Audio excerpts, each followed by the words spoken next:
É uma satisfação, uma alegria poder estar aqui nessa noite. Dito isso, estamos aqui dando um presente para o nosso querido pastor Jean, que está de aniversário hoje.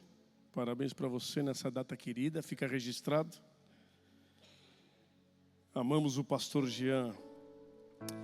Quando ele soube que eu estava vindo para cá, ele foi o primeiro a mandar mensagem. Eu mandei mensagem um dia para o nosso pastor Josué, também para o Marlon e para o bispo Fernando. E no outro dia, não sei quem comunicou quem, o pastor Jean já estava me chamando e você vai estar aqui até quarta-feira, então você prega na quarta-feira 18. Eu digo, eis-me aqui, conte comigo, estarei lá. E nesse momento, recebendo o primeiro convite, agora passei toda essa semana ali em Navegantes, congregando na igreja CI Navegantes com o nosso bispo Marlon, e foi uma bênção estar ali. Agora estou nesse momento congregando na igreja CI Itajaí, nossa sede, e é uma alegria poder estar aqui com vocês. Gostaria de verdade poder estar aqui mais vezes. Vocês não sabem o bem que vocês me fazem. Vocês não sabem como edifica a minha vida poder ouvi-los, poder abraçá-los, poder receber o carinho que vocês sempre demonstram para comigo e minha casa. E também queria dizer para vocês que Montevidéu está lá muito bem, graças a Deus. Nosso CI Montevidéu está crescendo, saudável. Um desafio de pregar o evangelho em outro país, em outra língua, mesmo que seja a minha língua natal. Eu sou argentino de nascimento, não feche seu coração por causa disso. Porque eu moro no Brasil depois de meus 7 anos de idade, e hoje eu tenho 43 anos, por isso que eu me considero mais brasileiro que argentino. Sendo meu pai brasileiro, minha mãe argentina. Mas graças a Deus por esse idioma em espanhol, que hoje entendemos que era com o intuito de pregar o evangelho também na América Latina. A igreja está lá, então esperamos vocês, fique atento que em junho tem o 3º aniversário da igreja e queremos você lá em nome de Jesus. Você não entendeu, como diz o pastor Tom. Em junho, no segundo final de semana de junho, temos o 3º aniversário da nossa igreja no CI Montevidéu e queremos você lá em nome de Jesus. Agora sim, agora você entendeu. Vamos para a palavra. Locar um ônibus, eu vi um ônibus estacionado aí na porta. Maior o ônibus, assim seja. Quando o pastor Jean convidou-me para pregar o evangelho hoje aqui, uma palavra ardeu no meu coração e eu confesso para vocês que eu relutei em trazê-la. A gente está visitando, a gente quer falar uma palavra evangelística, a gente quer pregar uma palavra que Deus tem um plano para você, que tudo vai dar certo, que Deus vai levantar sua vida, que Deus vai restaurar sua casa. Mas essa palavra ficou gritando toda semana no meu coração e eu não vou ser desobediente em não entregá-la. Por isso que eu vou fazer isso agora, em nome de Jesus. O desafio do crescimento. Essa palavra Deus me deu de presente quando eu estava pastoreando a igreja de meu pai. O desafio de crescer, porque Jesus não quer que a gente fique com a mesma estatura espiritual. Deus quer que a gente possa crescer no conhecimento da graça e do poder de Deus. Jesus quer que a gente possa aumentar a nossa estatura nele, que a gente possa crescer no conhecimento da graça, no conhecimento da misericórdia, no conhecimento da personalidade, no conhecimento do próprio Jesus.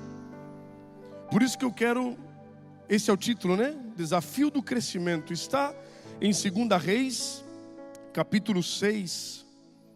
Como eu queria, Senhor, ter pregado aqui o Novo Testamento, mas vamos para a palavra que Deus mandou, não é? Sim ou não? Amém.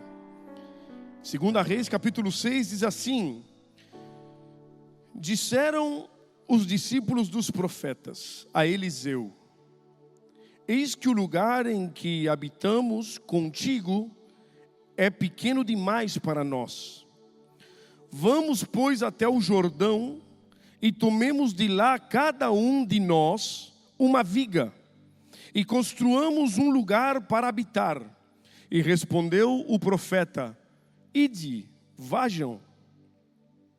Disse um dos servos: serve-te de ires com teus servos.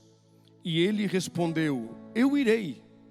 E foi com eles, e chegados ao Jordão, cortaram madeira. Sucedeu que enquanto um deles derrubava a madeira, o machado caiu na água, e ele gritou: ai, meu senhor, era emprestado. Perguntou o homem de Deus: onde caiu? Mostrou-lhe ele o lugar. Então Eliseu cortou uma madeira, um pau, e lançou ali na água, e fez flutuar o ferro, e disse: levanta-o. Ele estendeu a mão e o tomou. Senhor Jesus, estamos dentro da Tua presença nesse momento. Queremos, Senhor, falar da Tua palavra. Queremos falar, Senhor amado, daquilo que edifica a nossa fé, aquilo que traz luz para os nossos caminhos, que é a Tua palavra, lâmpada para os nossos pés, Senhor. Não caminhamos na escuridão, não estamos mais ao léu, caminhamos na luz que é a Tua palavra. Por isso fala conosco hoje, em nome de Jesus, e todos juntos dizemos amém. O desafio do texto é aumentar o lugar, fazer crescer o lugar que me fez crescer. O desafio do texto é aumentar o tamanho do lugar que me fez crescer, que já ficou pequeno, porque eu cresci. Nós crescemos, nós desenvolvemos, e então o lugar que habitamos também tem que se desenvolver na proporção em que o nosso crescimento acontece. Nós temos que entender que a igreja só é igreja quando o povo entende que igreja é. Quando nós entendemos que somos igrejas, que não apenas frequentamos e viemos participar de reuniões, mas entender que sim, eu sou igreja. E então o meu crescimento traz a necessidade do crescimento do lugar que habitamos. Quando Deus colocou essa palavra no meu coração, eu digo: mas Deus, eu estou indo numa igreja 10 vezes maior que a igreja que eu pastoreio. E tu queres falar com a igreja que é necessário crescer para fazer o lugar em que habitamos crescer. Como então? Porque nós temos que entender que o Senhor quer crescimento de nós. E o nosso crescimento, como aqui está registrado, é poder entender. E o que me chama a atenção que não é o líder, não é o profeta que viu que o lugar estava pequeno. É o discípulo que estava aprendendo e recebendo o que aprendia do seu mestre. Entendeu que o lugar que eles estavam era pequeno. E eles acabaram de afirmar dizendo: o lugar em que habitamos contigo está pequeno demais, como você está vendo. Ou seja, o profeta viu que o lugar era pequeno, mas o problema do profeta não é fazer crescer o lugar. O problema do profeta é fazer com que você cresça.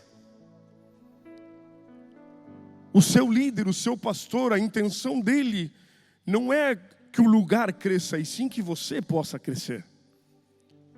A intenção do seu pastor quando prega não é que o lugar aumente, mesmo que a circunstância, o resultado do crescimento de quem ouve é fazer com que o lugar se expande.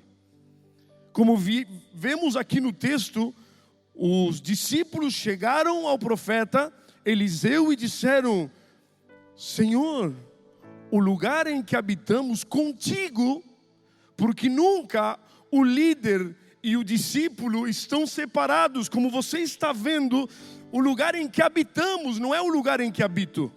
A questão do lugar não é o meu lugar. Eu não posso ser igreja sozinho.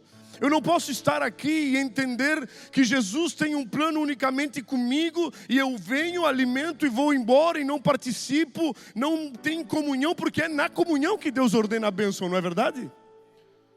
Muitas vezes a gente quer congregar, a gente quer vir, ouvir a palavra, já senta na cadeira do fundo, porque aí terminou a palavra, já vou embora. Irmão, ser igreja sem ter comunhão é não ser.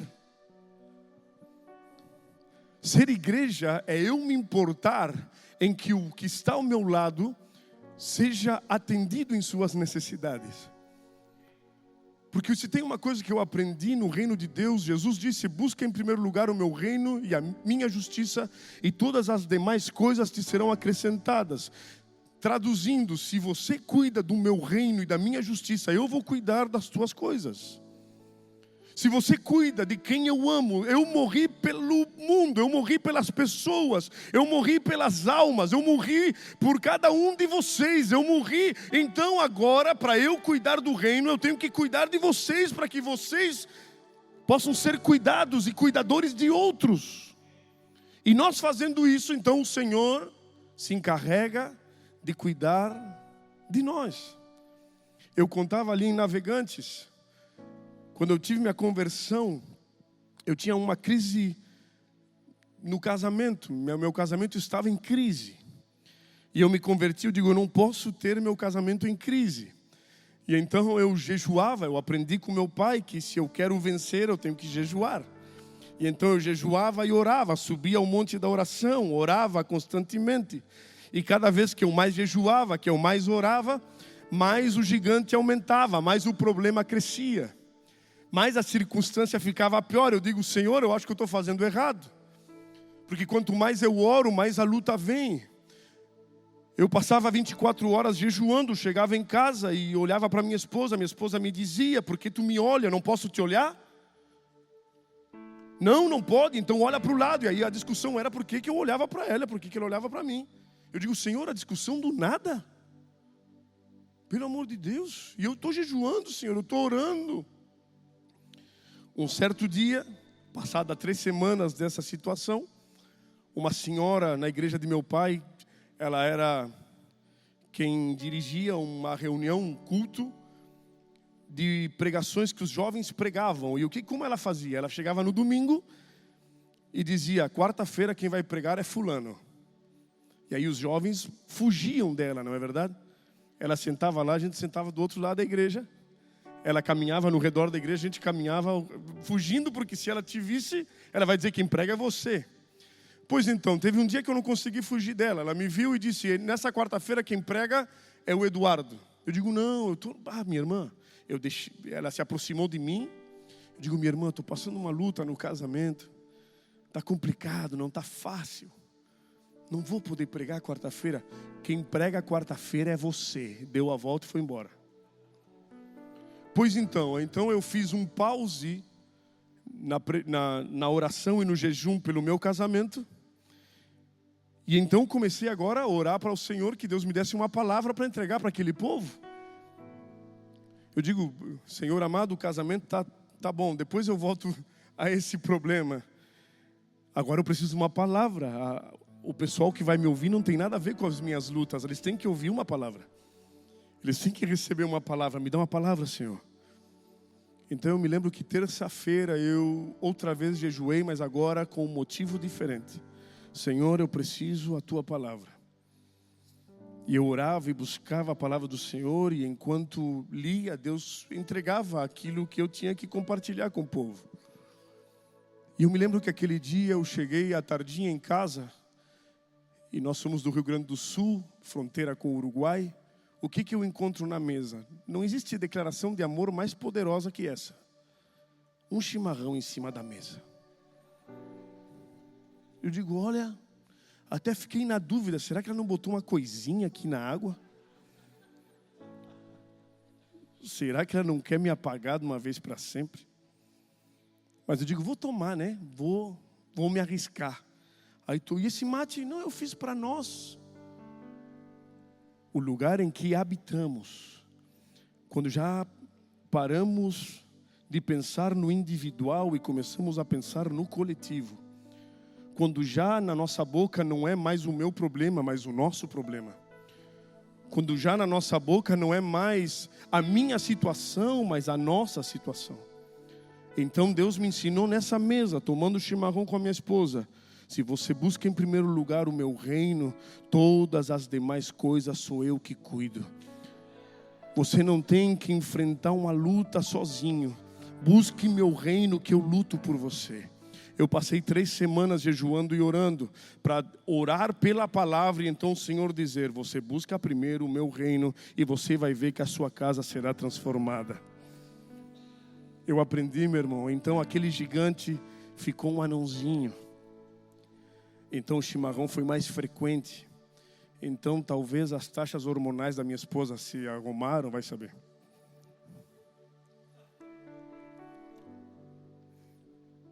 O lugar que habitamos não é mais o meu problema, é o nosso problema.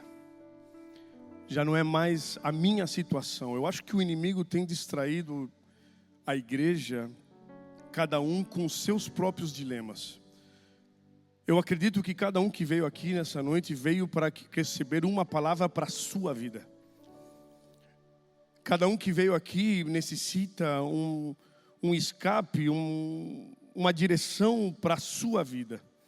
E eu acho isso muito bom, mas acabamos de ler aqui que a gente só vai ter a solução e o crescimento que precisa quando a gente não olhar mais no singular, e sim que a gente olhe no plural. Se lembra de Isaías capítulo 6? Senhor, eu sou um homem de impuros lábios e habito no meio de um povo de impuros lábios. E meus olhos viram, eu habito no meio de um povo. O pecado do povo não é meu pecado, mas agora eu faço parte desse povo. O problema deles também é meu problema. O mundo lá fora diz que cada um cuida de si. A palavra do Senhor é totalmente ao contrário. Senhor amado, eu oro para que eles sejam um. Porque quando eles forem um, então o mundo verá que tu me enviastes. Eu tenho que me doer. Bem-aventurados os que choram, bem-aventurados os que se importam, bem-aventurado. Mas Eduardo, eu não tenho tempo nem de resolver os meus problemas, tenho que resolver o problema dos outros. Quando você entender, quando você ajudar a resolver o problema dos outros, é que Deus vai resolver os teus problemas. O lugar que habitamos está estreito, está apertado demais. Vamos, pois, ao Jordão, e cada um corte uma viga. Para receber crescimento não é para cima, é para baixo. Jordão é aquele que desce. Jordão é sinônimo de quebrantamento. Jordão é sinônimo de quebrantamento, de arrependimento, de humilhar-se diante de Deus. Jordão é isso. Se lembra de Naamã, o leproso? Ele era o guerreiro todo-poderoso, o comandante do exército sírio. Diz ele era um homem forte, porém leproso.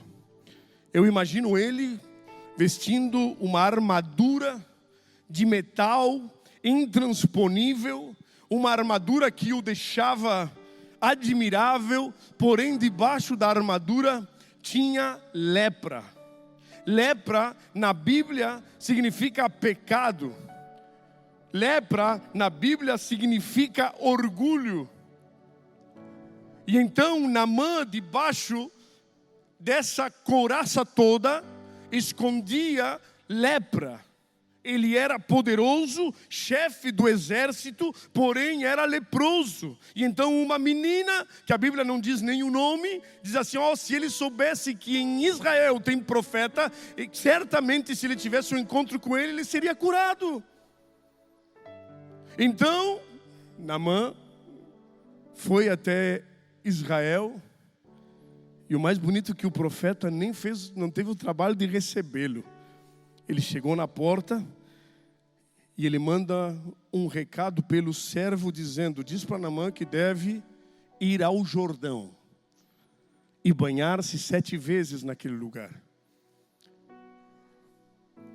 Então esse homem irritou-se primeiramente por não ser recebido. Ele disse: eu imaginava que o homem de Deus iria me receber, iria colocar as mãos sobre mim, ia clamar ao seu Deus e então eu seria curado. Aqui tem um aprendizado. Não será da maneira que pensamos que é. Sempre que eu pensei que ia ser de um jeito, Deus fazia de outro jeito totalmente diferente. Nunca será da maneira que você pensa. Sempre será da maneira que Deus quer que seja. Talvez aquilo que você tem planificado para você não seja aquilo que Deus quer fazer para você. Porque os pensamentos de Deus são mais altos, maiores do que os nossos pensamentos. Os desejos de Deus são maiores, mais altos, mais extraordinários do que os nossos pensamentos. Entrega o teu caminho ao Senhor, confia nele e demais Ele fará. Não haverá no Egito ou na Síria rios melhores que eu possa me banhar, que eu tenho que me banhar nesse rio sujo. É necessário que você se banhe no Jordão. Vamos, porém, ao Jordão. Crescimento para Deus não é notoriedade. Crescimento para Deus é quebrantamento. É um coração quebrantado. Diz que Ele vê de longe ao altivo e de perto ao humilde. Se você quer crescer, meu irmão, humilhe-se diante de Deus, quebrante seu coração diante de Deus, reconheça a sua insignificância diante de Deus. Crescimento para Deus não é para cima, é para baixo. É Jordão, aquele que desce. Vamos, porém, ao Jordão e cada um corte uma madeira. Aqui vemos o trabalho de cada um em favor do coletivo. Muitas vezes a gente quer cortar 2 madeiras. Muitas vezes a gente é tentado a cortar 3, mas eu tenho condições de cortar 4 madeiras. Aí eu ajudo aquele que não tem condições de cortar nenhuma. Não, cortamos cada um de nós uma, porque o crescimento é o trabalho de cada um em favor do coletivo. Eu tenho certeza, irmãos, que se cada um de nós entendemos o poder e o valor que temos no Evangelho, a história do nosso país seria diferente. Você já parou para pensar que Deus mudou a história da humanidade com 12 homens cheios do Espírito Santo? 12. Há umas semanas atrás, eu participei de uma escola de missionários, onde a gente estava aula para 45 jovens. E a diretora da escola de missões, ela me dizia, se um deles entender o poder do Evangelho, nós já estamos com o nosso trabalho cumprido. E agora falávamos na mesa uma coisa que está na palavra. Vejam, os campos já estão brancos, disse Jesus, e disse, oremos ao Deus da seara, para que mande trabalhadores, porque a seara é grande, mas os trabalhadores são poucos.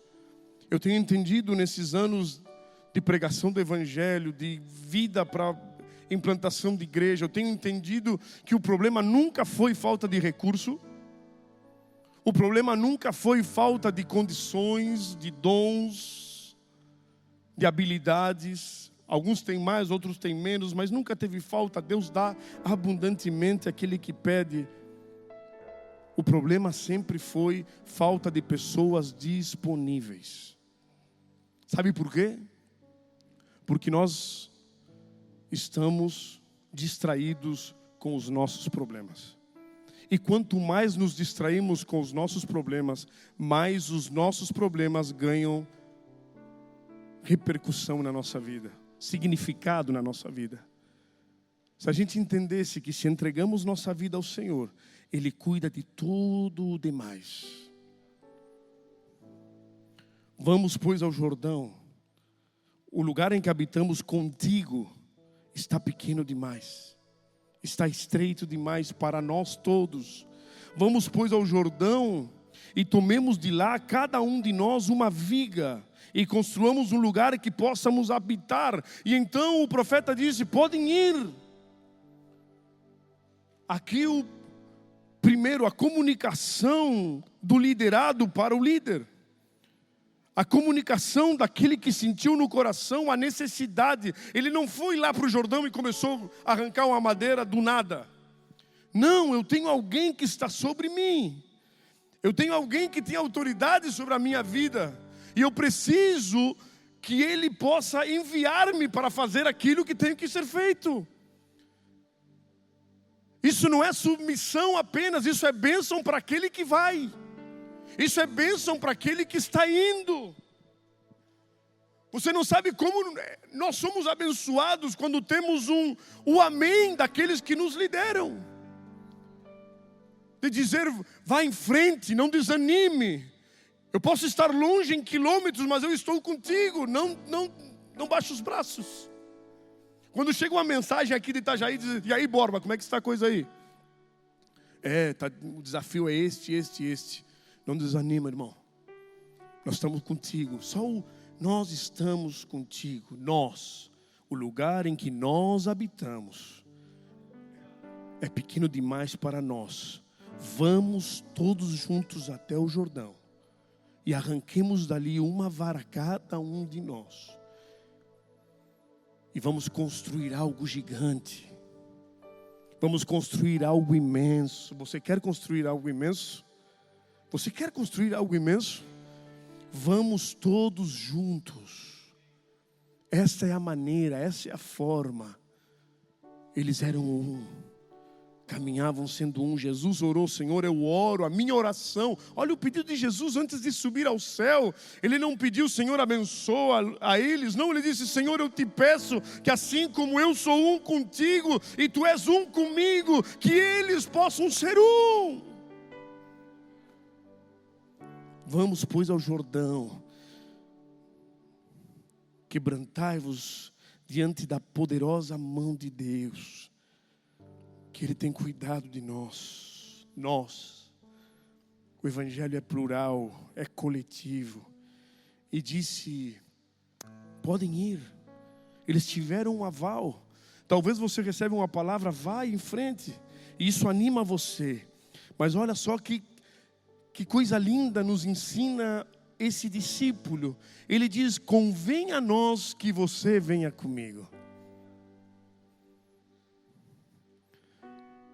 Quando eu recebi uma palavra para ir a Montevidéu, foi exatamente com esse louvor que acabamos de cantar, que ele nos faz andar sobre as águas, quando Pedro caminhava sobre as águas, e disse, você vai caminhar sobre as águas, você vai viver o sobrenatural, você vai ter experiências que jamais viveu, porque deve ser algo extraordinário caminhar sobre as águas. E então, muitas vezes a gente em oração diz, será que não estou ficando doido? Será que não é coisa minha? Será que não é coisa da minha cabeça? E então Jesus falava no meu coração e dizia, não fui eu que chamei Pedro. Não fui eu que disse, Pedro, vem por cima das águas. Foi Pedro que disse, se és tu, faz com que eu vá por cima das águas. A minha resposta foi sucinta e somente vem. E então eu disse ao Senhor, por mais que seja coisa da minha cabeça, se és tu, Senhor, faz com que eu vá por cima das águas. Jesus sempre vai dizer para você, vem. E você vai experimentar o sobrenatural. Mas mais do que ir em encontro dele é estar com ele. Me convém que tu venhas comigo. Me convém que tu estejas comigo. Mas agora, na era da graça, me convém que tu estejas em mim. Vai. Mas Senhor, me convém que tu estejas do meu lado. Porque apuros podem acontecer, ou percalços podem acontecer durante o percurso. Foi o que aconteceu aqui. Acidentes podem acontecer. E vão acontecer. Caminhar no Evangelho não é caminhar sobre pétalas de rosas. Não. Percalços vão acontecer. Acidentes vão acontecer. Desceram os discípulos e começaram a cortar a madeira. Começaram a cortar cada um deles uma trave. Quando de repente um acidente. Quando de repente algo inesperado acontece. Quando de repente um acidente não esperado, não planificado, não dentro das minhas expectativas, não dentro daquilo que eu planejei, acontece, o machado cai na água. A ferramenta que eu tenho para fazer o que eu tenho que fazer, agora já não está na minha mão, caiu na água. Mas eu convidei que ele viesse comigo e me acompanhasse. Senhor, eu posso ir, mas se tu não vem, eu não saio daqui. Me convém que tu venhas comigo na minha casa. A decisão eu não tomo se tu não estás do meu lado. Com meus filhos eu não tomo decisão se tu não estás, se eu não estou em tua presença, se tu não estás me dando o aval, se tu não estás me dando direção. Eu dizia lá em Navegantes que muitas vezes a gente vem ao Senhor querendo que Ele solucione alguns problemas, algumas áreas da nossa vida. E eu me atrevo a dizer, e vou repetir aqui, que muitas vezes o maior dos perigos está nas áreas que nós pensamos que não precisam ser mudadas. Porque nas áreas que a gente precisa mudança, nós estamos escancarados para que Ele venha e mude. Mas e nas outras? Não, aí está tudo bem. Aí não precisa tocar não. Mas é aí que mora o perigo. É quando eu penso que tem áreas da minha vida que não precisa da presença de Jesus. Não, eu economicamente me viro bem. Eu preciso de Jesus só no meu emocional e nas minhas relações. Economicamente eu estou legal. Ou vice-versa. Senhor amado, eu no meu casamento estou bem. Eu, meus filhos, quem educa sou eu. Só, Senhor, preciso da tua bênção em certas áreas. Diz que quando veio a presença do Senhor Jesus em Pentecostes, no Espírito Santo encheu toda a casa. Não ficou nenhum canto do lugar sem ser tocado por Jesus. Nós temos que começar a viver a plenitude de ser cheio do Espírito Santo. Ser cheio do Espírito Santo significa que não fique área da nossa vida que não seja tocada e habitada por Ele. Porque se Ele não está, quando acontece um acidente, nós nos apavoramos e saímos correndo. Quando Ele não está, um acidente acontece, a primeira coisa que a gente faz é perder o controle, sim ou não?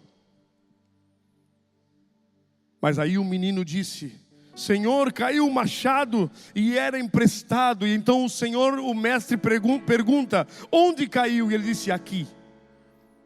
Não foi lá, porque ele não se moveu. Não é ali, porque também por mais perto que esteja, ele teria que percorrer. Ele disse, aqui caiu. Eu não me movo. Eu posso ter perdido alguma coisa, mas eu não vou me mover até que seja restituído aquilo que caiu da minha mão.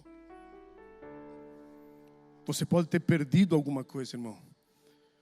Muitos de nós podemos ter promessas. Eu sei que Deus tem promessas para todo mundo. E muitas vezes passa o tempo e você diz não vai acontecer, já passou tanto tempo. Ou já se frustrou.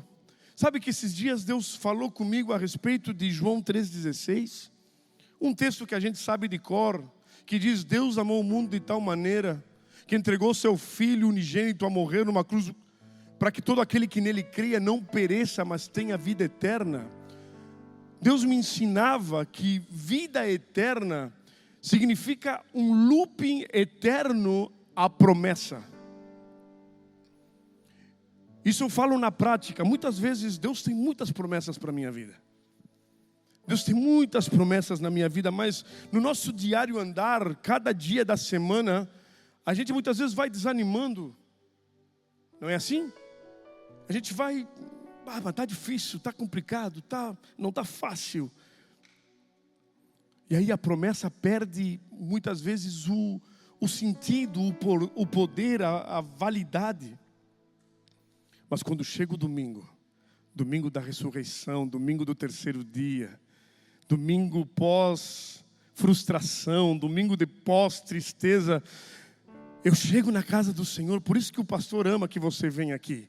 Porque é aqui que você tem esse looping eterno de receber e renovar as promessas sempre.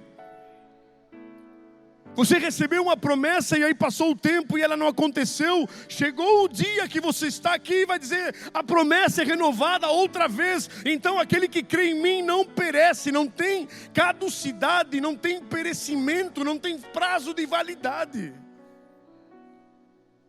Ele tem vida eterna. Quando você desanima, Deus te anima de novo. Quando você baixa o braço, Deus levanta teus braços. Quando você se cansa, Ele te descansa. Quando é assim, é um looping eterno. Por isso não se mova, não volte a pescar outra vez.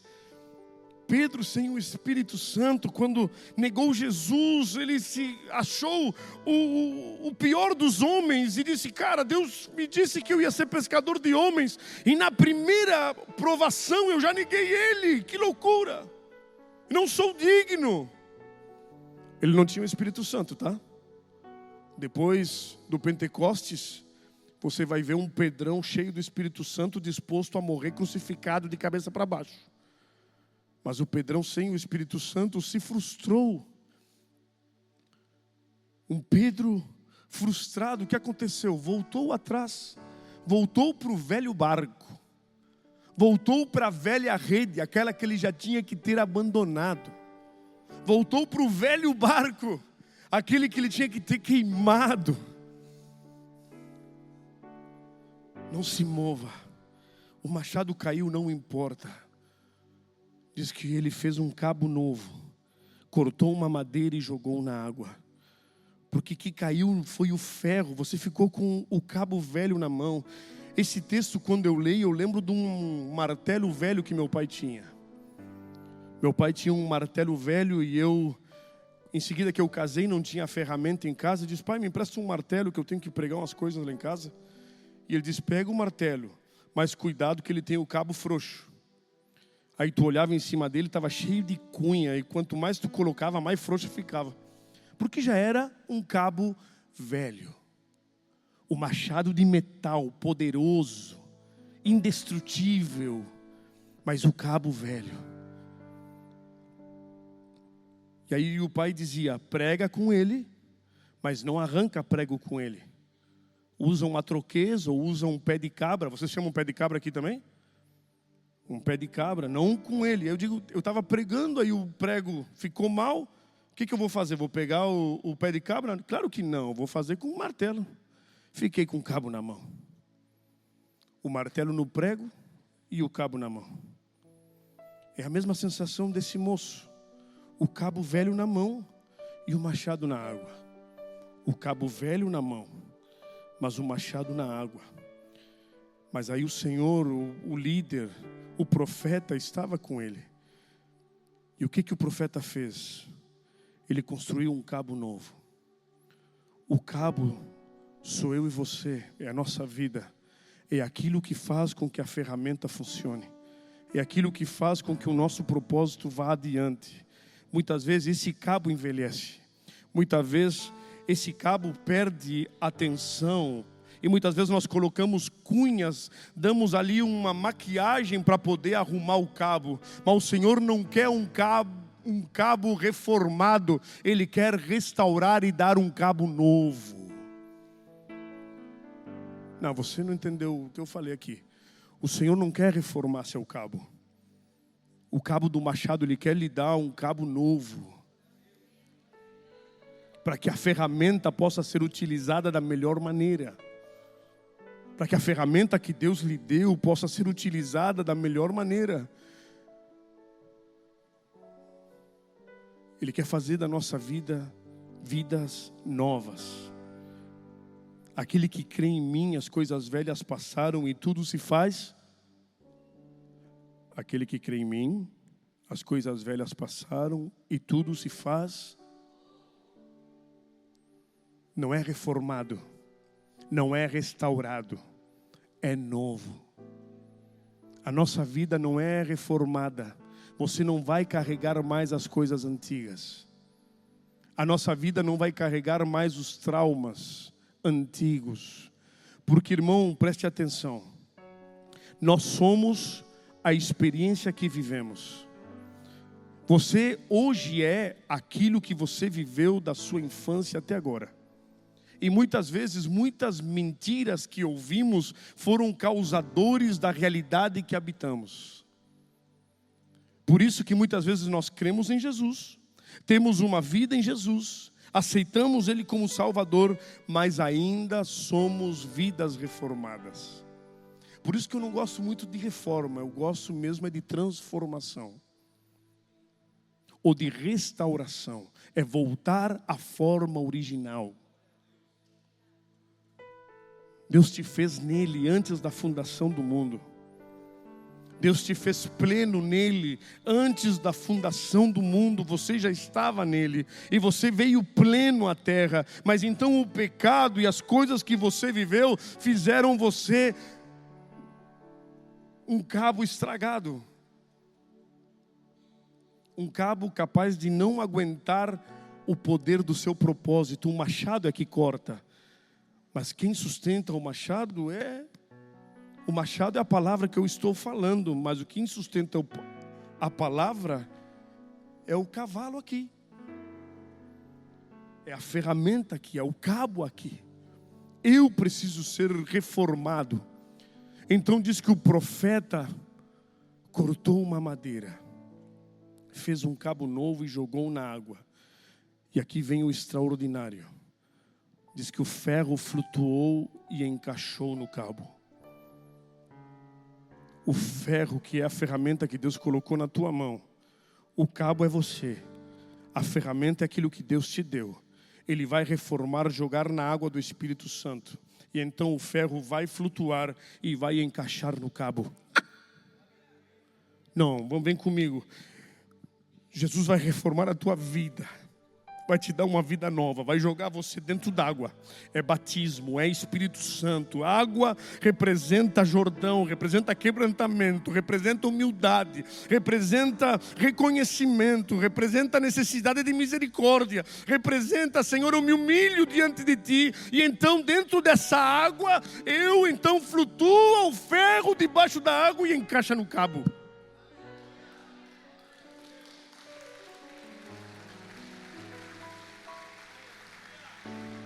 E encaixa no cabo, encaixa em você. A ferramenta encaixa em você. Não é você na ferramenta, é a ferramenta em você. Deus dará a você aquilo que você precisa. Você precisa primeiro entrar no Jordão. Entra no Jordão, joga a vara no Jordão. E então o ferro flutua e se encaixa no cabo. E agora ele diz para o discípulo: estende a mão e pega. O discípulo não estava longe, ele estava ali. Estava distante de um braço. Acabamos de ler: estende a mão e pega o machado. Meu irmão, não fique longe o bastante capaz de você não conseguir pegar a ferramenta que Deus lhe deu hoje. Não corra. Deixa Deus transformar você para que então você possa se encaixar no ferro, no metal. Diz que a sua palavra é como espada de dois gumes, que ela penetra com um poder capaz de separar alma e espírito, medulas e ossos. Esse é o ferro, é a palavra, mas necessita um cabo, que o cabo é insignificante, é de madeira, ele é limitado, ele se quebra, ele se gasta. Mas tem alguém que faz um cabo novo. Estenda a tua mão e pegue o machado. Estenda a tua mão, ele está ao alcance da tua mão, não está longe não. Não está longe não, está ao alcance da tua mão, creia.